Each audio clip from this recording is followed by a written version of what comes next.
Vous êtes un entrepreneur de la relève? Faites comme des centaines d'autres jeunes producteurs chaque année. Demandez-nous de vous accompagner dans votre réussite grâce à nos programmes en financement, en assurance et en protection du revenu. La Financière agricole du Québec est fière de soutenir et de protéger la croissance des entreprises de la relève.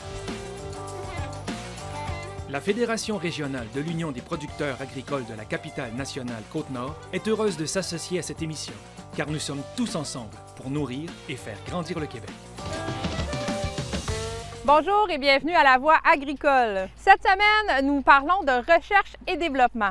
Pour ce faire, nous allons aller du côté de l'île d'Orléans pour découvrir ce qui se fait au niveau de la fraise. Et ensuite, nous prenons la route pour Sainte-Croix-de-Lobinière pour découvrir ce qui se fait dans la recherche et développement au niveau de la pomme de terre. Alors sur ce, je vous souhaite une belle émission de découverte. J'aime ça faire ça. J'aime ça se met.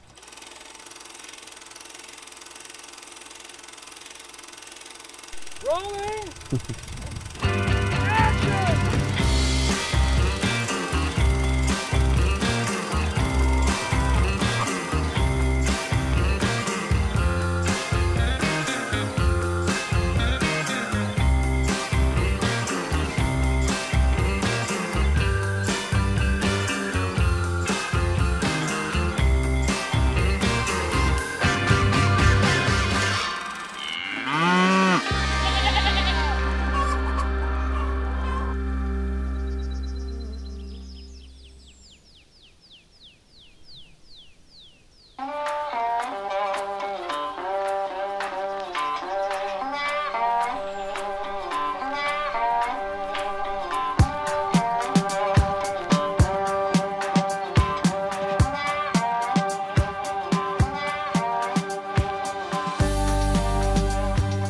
J'aimerais que tu nous fasses un petit tour d'horizon de l'historique de la recherche. Quand ça a commencé? Quand est-ce qu'on a commencé à s'y intéresser ici à la ferme?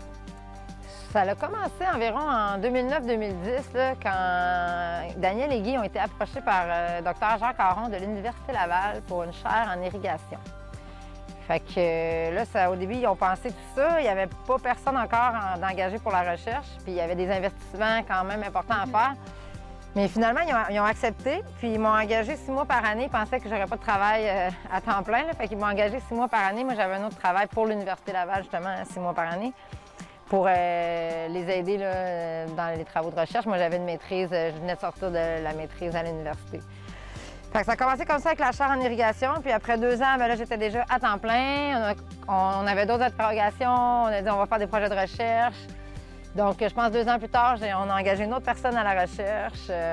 On a eu une super belle expérience avec Jean Caron. Il nous a donné le goût de faire de la recherche, finalement, parce que ça s'est super bien passé. Puis, c'est ça, on a été 2 à la recherche pendant environ 5 ans. Puis, à un moment donné, on a engagé aussi une 3e personne.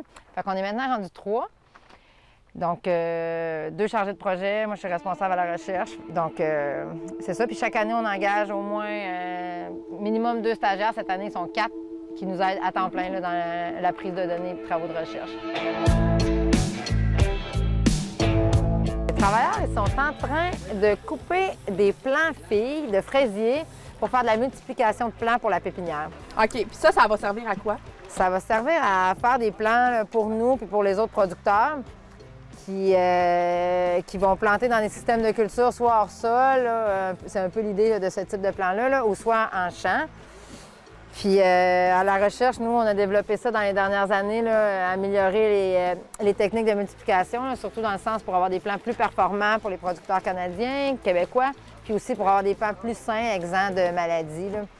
Donc, c'est un peu l'idée de la serre, des filets anti-insectes, de travailler avec des plants, là, des plants mères qui sortent du laboratoire, tout ça. C'est tout un projet de recherche là, qui, au fil des années, là, nous amène à faire des plants, je pense, qui vont être plus sains pour les producteurs et plus performants. Comment on en arrive à avoir peut-être ce qu'on veut, c'est un plan parfait un peu? Comment on en arrive là? Il y a beaucoup de travail derrière ça? Il y a beaucoup de travail, là. Parce que la nature, c'est difficile à contrôler, là. Fait qu'un plan parfait, je ne sais pas si ça va un jour exister, là, parce que c'est sûr que c'est quand même problématique, là, les insectes puis les pathogènes. Mais je pense qu'avec beaucoup de travail, de recherche, moi je vais dans un congrès, l'équipe de recherche va dans un congrès l'hiver, on est beaucoup en Europe, ils sont en avance beaucoup là, par rapport à culture en serre, culture sur table, hors sol, multiplication de plants. On a même des conseillers, là, on a 2 conseillers néerlandais qui nous aident là-dedans. C'est tellement de détails, la fertilisation, la phytoprotection, les techniques. C'est des années de travail, puis à chaque année, on s'améliore. Puis je pense que c'est en travaillant fort qu'au fil des années, on arrive à quelque chose.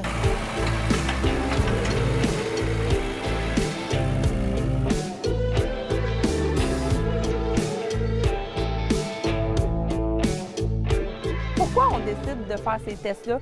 Ça va être plus rentable? Les fruits vont être meilleurs? Pourquoi le hors-sol?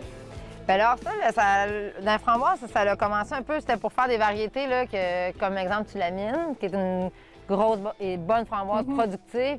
Mais celle-là, on ne pouvait pas la faire dans le sol, là, parce que l'hiver, elle ne résistait pas à l'hiver. Donc, il faut soit la coucher avec une couverte ou soit la mettre au frigo. Fait que, tu sais, puis là, les variétés de sol, ben, tu sais, c'était des petites framboises, ça se conservait mal. Guy avait de la misère à les vendre, là, tout ça. Là, fait que c'est venu de ça l'idée. Puis évidemment, c'est en s'ouvrant un peu sur le monde, puis en allant ailleurs, qu'on voyait ce qu'ils faisaient, surtout en Europe. Là, puis on voyait bien que ces systèmes-là productifs en hors-sol. Ça marchait. Oui. Mais là, au début, ça fait peur à cause des investissements, les pots, les ci, les ça, les abris. Tu sais, c'est du savoir-faire aussi, là, l'irrigation. Je veux dire, c'est une vingtaine d'irrigations par jour, ça prend quelqu'un, ça prend... C'est toute une nouvelle gestion de culture, là. C'est comme une nouvelle... c'est plus la framboise qu'on connaissait. Non, non.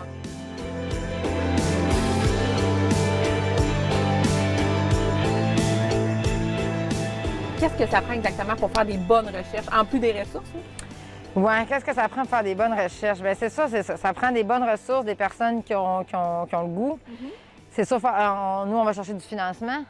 Il y a divers financements qui existent, divers paliers. Il y a des subventions? Oui, des subventions, il y a des crédits d'impôt.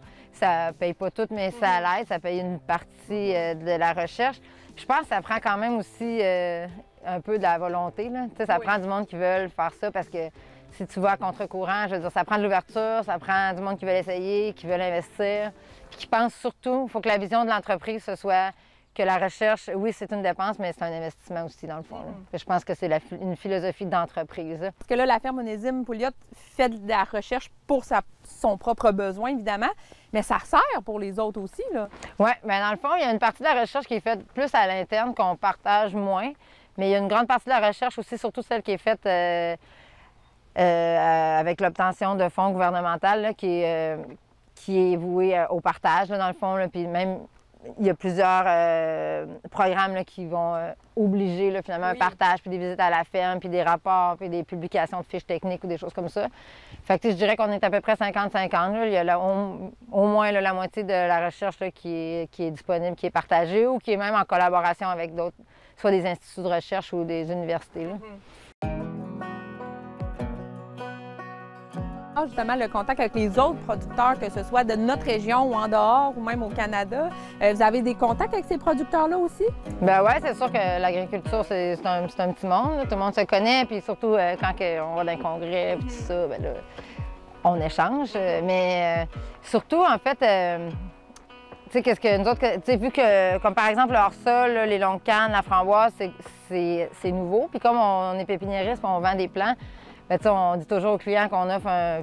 C'est sûr, c'est pas un soutien technique là, de tous les jours, là, mais on offre un certain soutien. On peut dire, on peut partager la fertilisation, les conseils, ils peuvent nous téléphoner pour savoir, parce que c'est nouveau pour eux aussi. Fait qu'on fait un peu de formation en ce sens-là. On les aide parce qu'on veut que ça marche, on veut que ça marche, que l'industrie de la framboise grossisse. Fait que dans ce sens-là aussi, on partage de l'information pour que les autres producteurs puissent aussi commencer ce type de culture-là. Dans le fond, nous autres, on aimerait ça. Je pense que Guy, qu'est-ce qu'il aimerait, c'est que la framboise québécoise prenne la place de la framboise californienne de juillet à octobre. Puis pour ça, bien, ça prend d'autres producteurs aussi qui nous aident à remplir le marché et à faire une belle réputation pour la framboise dans les prochaines années. La framboise québécoise, comme la fraise le fait...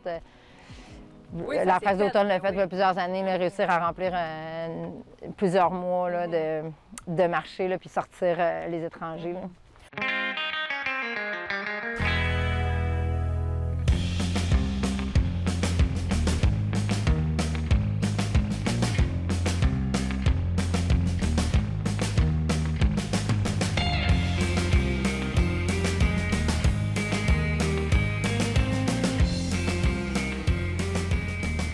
Alors Valérie, on se trouve ici dans un champ expérimental de fraises. Qu'est-ce qui se passe exactement? Bien ici, en fait, on a établi des parcelles. L'équipe de recherche, on a décidé des traitements, dépendamment. Là, bon, ici, c'est des variétés. Donc, on a installé des drapeaux, fait la plantation. Puis ensuite, on a besoin d'un coup de main pour les récoltes, puis pour certaines données expérimentales, parce que c'est laborieux, là, récolter des fraises. Donc, nos travailleurs mexicains nous aident. Donc, leur principal travail, c'est la récolte, puis aussi, ils vont nous aider dans certaines prises de données, comme le calibre, par exemple. Fait que là, ils vont peser un panier, ils vont compter le nombre de fraises, ils vont tout nous noter ça dans un iPad. Nous, ensuite de ça, on peut diviser, par exemple, le poids par le nombre de fruits, on obtient le calibre. Donc, c'est une donnée expérimentale qui est obtenue facilement avec l'aide des travailleurs. Puis, évidemment, c'est ça, les rendements, là, des fois, ils vont prendre des rendements aussi, les rendements non vendables, qu'est-ce qu'on jette, qu'est-ce qu'on garde, puis tout ça. Là. Fait qu'ils sont d'une grande aide. Là. Il y a une équipe qui font ça. Une équipe dédiée à ça qui fait ça à temps plein, je dirais. Là. Ouais. Okay. Fait que c'est vraiment, là, sont essentiels dans le travail de recherche. Là.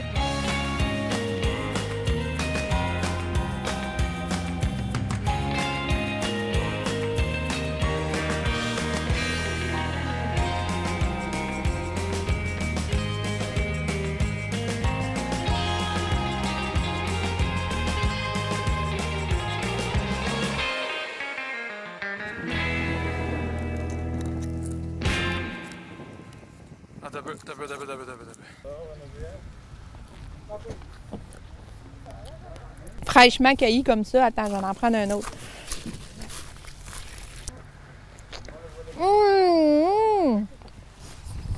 Il est bon. Tu es dans le champ, tu es aussi dans le bureau, tu gères les gens, là, le téléphone n'arrête pas de sonner, tu parles à plein de monde. Ça ressemble à quoi une journée typique là, dans ton travail? Bien, c'est ça, ça dépend vraiment du temps de l'année. OK. Fait que ça change tout le temps, chaque semaine. Mais c'est sûr qu'une journée typique, l'été, c'est plus 75-25 dehors, mettons, là, je dirais, là, parce que c'est important d'être sur le terrain, là, parce que quand on analyse les résultats, si on n'a rien vu, ça ne fonctionne pas. Puis c'est important aussi la communication avec les gens qui sont au champ, les gens qui prennent les données, les gens qui voient les plantes. Faut bien communiquer avec eux, fait que c'est au champ que ça se passe. Fait que ma journée typique, c'est ça. J'organise les travaux, les prises de données. On règle tous les petits problèmes là, qui viennent en cours de route, puis on s'organise pour que les projets de recherche roulent. Puis, fait qu'il y a moins de bureaux l'été. Puis, ben l'automne arrive, puis l'hiver arrive, puis là, on fait plus demande de subventions, rédaction de rapports, planification de la saison. Là. Puis là, est-ce que ce qu'on retrouve comme données, c'est pour éventuellement choisir justement les plants, les variétés qu'on va implanter officiellement à la ferme? Oui. Certainement, c'est pour obtenir des données précises de recherche. On fait des dispositifs répliqués, là, scientifiques, on fait des statistiques, là, on fait quelque chose de solide, avec des données solides. Puis ensuite de ça, on a des résultats qui nous permettent de porter des conclusions et de prendre des décisions ensuite pour l'avenir de la ferme, là, puis pour les choix qui vont être faits. Ça peut être fertilisation, type de culture, type de plant, phytoprotection, dépendamment du projet. Là. Ben là, je pense pas trop à 10 ans en avance. Je prends quand même une année à la fois, là, mais c'est sûr que j'aime ce que je fais ici, là, puis je pense qu'on va continuer d'aller de l'avant avec... c'est sûr que comme moi, quand il y a des projets de recherche comme ça, qu'on a monté, puis tu sais, je veux dire, j'aime ça venir à bout de ça, puis voir les résultats, puis... Fait que, tu sais, pour l'instant, à l'avenir, je pense que c'est chez Onésime Pouliot. Bon, ben, on te souhaite des beaux projets. Merci. Le réseau AgriConseil est fier de soutenir la relève agricole ainsi que les producteurs agricoles de la capitale nationale dans leurs divers besoins en matière de services conseils. Les aides financières offertes par les réseaux AgriConseil sont rendues possibles grâce au programme Service Conseil 2018-2023 en vertu du Partenariat canadien pour l'agriculture.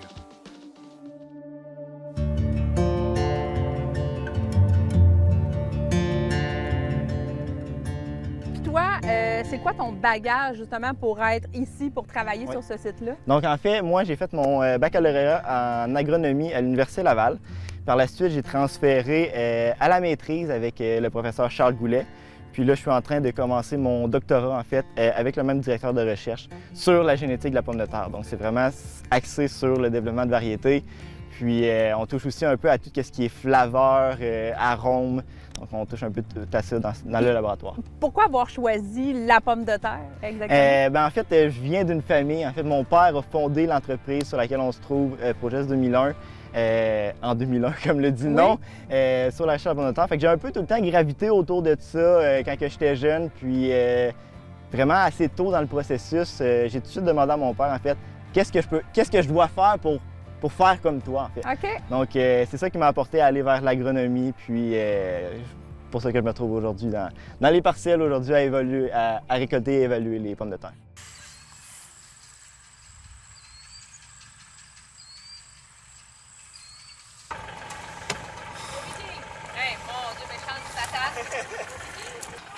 Qu'est-ce qui se passe exactement ici sur les terres à Sainte-Croix? Qu'est-ce que vous êtes en train de faire?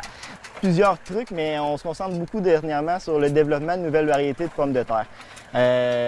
En fait, on veut développer les variétés qui vont être sur le marché d'ici environ 10 ans. Donc, on essaie tout le temps de se projeter un peu dans l'avenir pour voir ce que le client, en fait, le consommateur va vouloir manger et aussi les problèmes que le producteur va avoir justement dans ses champs de production pour essayer de l'aider le plus possible à produire des pommes de terre qui sont intéressantes. OK.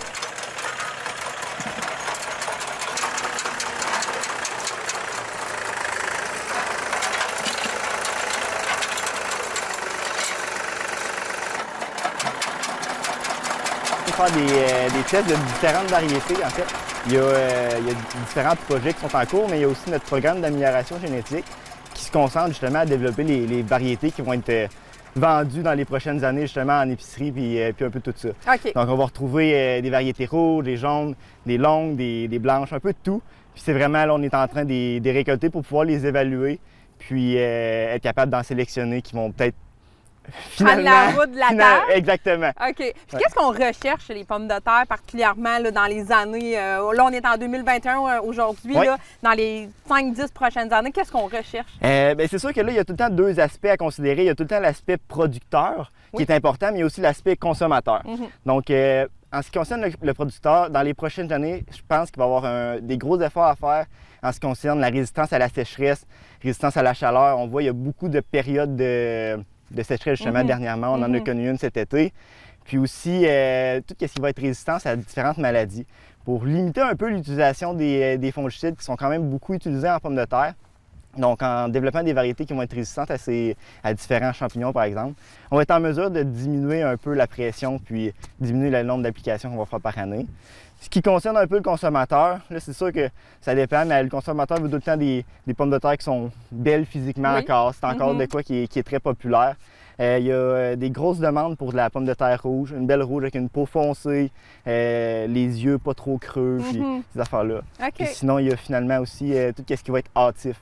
Là, présentement, il y a de la blanche hâtive, mais si on est capable de développer des rouges qui sont plus hâtives, c'est de quoi que le consommateur veut parce qu'il va être en mesure d'aller chercher des nouvelles pommes de terre à une période de l'année où on n'est pas habitué d'en avoir. On n'est pas habitué, exactement. Oui. Fait que c'est un peu ça pour l'instant. OK.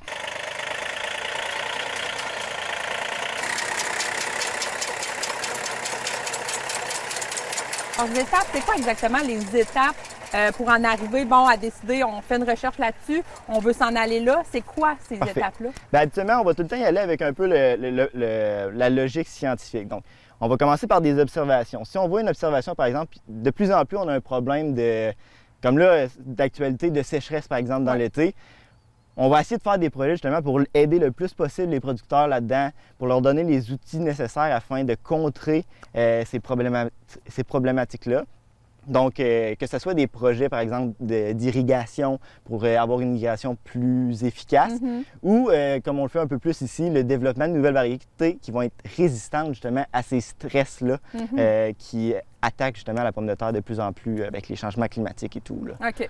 Puis quand on a décidé qu'on faisait ça, il faut travailler au champ, il faut travailler en laboratoire. Oui. C'est quoi toutes ces étapes-là? Donc, il va tout avoir une période, en fait, de réflexion, un peu de lecture scientifique pour voir un peu qu'est-ce qui s'est fait, puis comment on pourrait soit l'adapter ici ou comment on pourrait prendre ce qui a déjà été fait puis construire à partir de ça. Donc, une fois qu'on a notre idée de fait par rapport à un projet de recherche, on va créer notre projet, on va faire nos parcelles expérimentales, on va venir les faire au champ, puis après ça, on va être en mesure de faire l'évaluation puis de faire un bilan par rapport à ça, voir s'il y a des résultats qui sont vraiment significativement meilleurs que d'autres selon un certain traitement, par exemple. OK.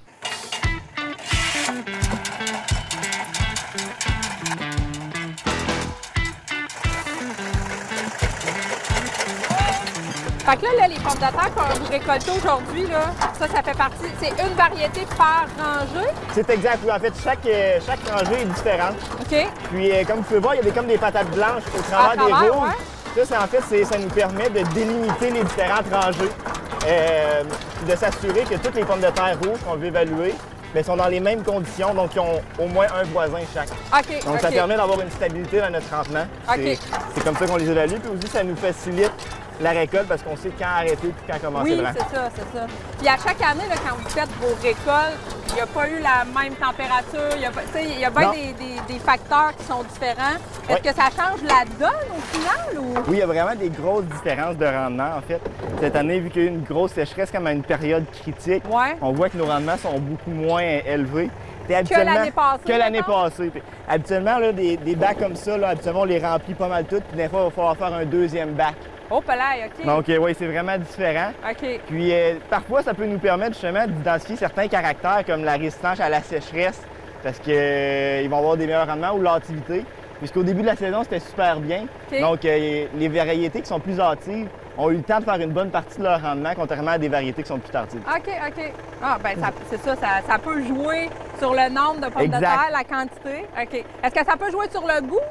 Sur la forme? Sur le goût, on n'a pas encore fait d'essai par rapport à ça. OK, on n'est pas rendu là encore. On veut travailler avec ça, un peu avec Québec Parmentier, avec l'Université Laval, pour voir un peu comment que la saison de culture peut affecter la saveur, la flaveur de la pomme de terre. Okay. Pour ce qui est de la forme, souvent, quand il va y avoir des grosses périodes d'eau suivies de sécheresse, il va y avoir peut-être plus de pommes de terre qui vont être fendues, des trucs comme ça. OK, c'est ça qui fait que la pomme de terre souvent, va fendre. Il y a des variétés qui ont une plus grande tendance, mais souvent, quand il va y avoir une grosse poussée de croissance, il peut y avoir des pommes de terre parce qui vont qu'elle va avoir poussé trop vite? Exact.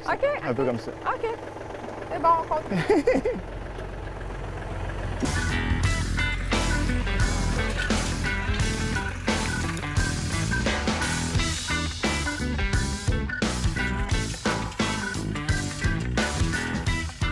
Le tout début, en fait, pour le développement de variétés, c'est faire un croisement entre deux parents.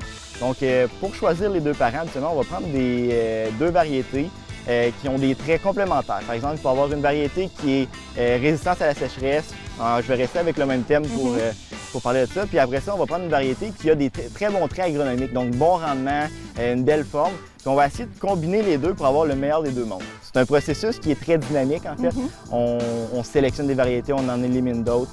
Donc, des 10 000, par exemple, qu'on commence, après 4 ans, il nous en reste habituellement une cinquantaine maximum. OK, donc ça diminue beaucoup. Ça diminue très rapidement, surtout à la première année. On élimine facilement 50 et même plus. On élimine sûrement 80 des variétés à la première année. OK. 2 patates, une pitine. Des patentes de patates. 4 pitines. Puis les variétés, là, tantôt on en parlait dans le champ, il y en a énormément. Ça, on le sait. En tout cas, moi, je ne le savais pas qu'il y en avait autant. Combien de variétés on peut avoir comme dans vos recherches? Vous en utilisez combien? Bien, pour l'instant, c'est sûr que c'est un processus qui se fait sur plusieurs années. Donc, au début du processus, il y en a vraiment beaucoup plus. Habituellement, on va commencer avec 10 000 variétés, puis on va diminuer d'une année à l'autre. Donc, présentement, dans tous les champs qu'on a présentement ici chez Progest, on a environ 8 à 10 000 variétés qui sont en évaluation. Mais c'est beaucoup, là! Oui, ça fait beaucoup de travail, mais on aime ça. Pour en arriver à combien qu'on va peut-être découvrir dans 5-10 ans? Habituellement, après la fin du processus de sélection, puis la multiplication, on espère en trouver une. Une? Si on est chanceux, 2, puis ça se peut qu'on n'en trouve aucune aussi. C'est un processus qui demande beaucoup de travail, puis on espère arriver à un résultat qui est intéressant. C'est bon, parfait. On te laisse aller continuer? Parfait. C'est bon. 10 000 patates. 10 000 sortes de patates pour arriver à une ou deux ou pas pantoute. T'imagines-tu? 10 000 sortes de patates. Des patates pilées, des patates frites, des chips, des patates à déjeuner. C'est infini, mais c'est un peu avec comme toutes les productions, en fait. C'est un processus qui est toujours en évolution, avec des nouvelles technologies qui nous permettent de faire des sélections qui sont plus précises, qui sont plus rapides, avec tout ce qui est la sélection par marqueur génétique, va nous permettre vraiment de sélectionner des variétés selon un trait particulier. Donc, ça a vraiment facilité le développement de nouvelles variétés. Mais oui, le développement de variétés, c'est pas nouveau. En fait, les gens le faisaient sans trop s'en rendre compte, en sélectionnant le meilleur plant, en utilisant les graines, en les replantant. Puis au fur et à mesure, on a fini par développer, par exemple, des pommes de terre qui étaient intéressantes au niveau agronomique. Qu'est-ce qui se fait en laboratoire? Par exemple, toi, à l'Université Laval, avec tes études, comment tu peux marier ça? Parce que c'est un peu cette expertise-là que tu vas chercher. C'est exact, oui. En fait, ce que je veux apporter justement avec les études que je fais présentement à l'Université Laval, c'est tout l'aspect de sélection avec les différents marqueurs génétiques pour sélectionner pour certains gènes particuliers. Par exemple, des gènes de résistance aux virus, aux maladies, ainsi de suite. Comme ça va nous permettre rapidement, avant même de les envoyer au champ, de voir seulement avec quand ils sont au niveau plantule, s'ils ont un potentiel intéressant pour certaines résistances, par exemple. Donc, c'est vraiment ça que je vais apporter. Comme ça, on va être en mesure d'évaluer un plus grand nombre de variétés, mais d'en sélectionner très peu au début, mais qu'est-ce qu'on sélectionne, on sait déjà qu'il y a un bon potentiel. Donc ça, c'est un aspect que je vais apporter. Puis sinon, l'autre aspect qui touche un peu les flaveurs, le goût, même la transformation, plus pour la purée, la pomme de terre cuite au four. Donc ça, c'est beaucoup de travaux qu'on fait justement avec l'Université Laval, puis Québec-Parmentier qui ont un branding, si je peux dire ça, les mamzelles. Fait qu'on veut beaucoup travailler là-dessus parce que je pense qu'il y a un bon potentiel. Les clients aiment ça, les consommateurs aiment ça. Fait qu'on veut vraiment aller aussi vers cet aspect-là parce que c'est de quoi qu'on trouve vraiment intéressant. Ce consommateur-là recherche aujourd'hui, en 2021, qu'on n'avait peut-être pas il y a comme 10, 15, 20 ans. Là. La pomme de terre, il n'y a pas si longtemps que ça, était vue comme une production qui nous donnait beaucoup de volume, mais peut-être un peu moins de qualité. On voulait remplir des assiettes avec la pomme de terre, ça coûtait pas cher. On achetait un 50 livres. Puis ça passait. De plus en plus, qu'est-ce qu'on remarque, c'est que les consommateurs veulent des produits un peu plus de niche, un peu plus raffinés, que ce soit des petites pommes de terre en sac de différentes couleurs ou bien avec un meilleur goût. Donc c'est vraiment ça. On sent que le consommateur veut aller vers cette direction-là, en fait, pour quelque chose qui est un peu plus de niche et non acheter un 50 livres qu'on laisse dans le sous-sol, dans la chambre froide, exact. Puis, fait que c'est vraiment ça. Je pense que de plus en plus, les consommateurs veulent des bonnes pommes de terre puis veulent payer pour un bon produit et non une quantité. Je mange des patates crues, ben oui. Ben, je mange pas des patates crues, mais quand j'épluche une patate, je vais me pogner un morceau de patate crue. Mais ça se mange cru, des patates, là? Des verres. Tu manges-tu des carottes crues? C'est pas bon, ça donne des verres. Ce qui donne des verres, là, c'est parce qu'ils sont mal lavés, là. N'importe quel légume que tu manges, s'il n'est pas lavé comme il faut, tu vas avoir des verres. Non, c'est pas que j'aime ça, mais de temps en temps, je me prends une petite bouchée pour goûter de même que ça goûte cru. Hein? Ouais. T'as jamais fait ça? Moi, ma mère, elle m'a donné tout le temps des morceaux. C'est parti de là. Bon, moi, j'aime ça, les patates.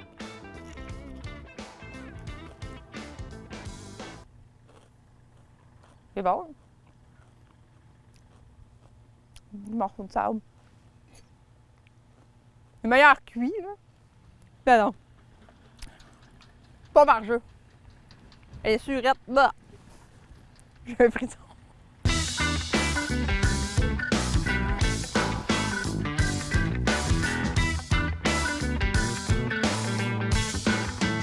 Merci d'avoir été des nôtres pour notre émission de La Voix agricole sur la recherche et le développement. Merci à Valérie et Samuel de nous avoir accueillis dans leur champ pour nous faire découvrir ce qui se fait en matière de recherche dans leurs productions respectives. Comme vous pouvez le constater, en agriculture, beaucoup de pratiques innovantes sont mises de l'avant. Question d'avantager les producteurs agricoles, mais également la demande des consommateurs. Alors sur ce, je vous souhaite une très belle semaine. Hey, c'est bon pareil parce que...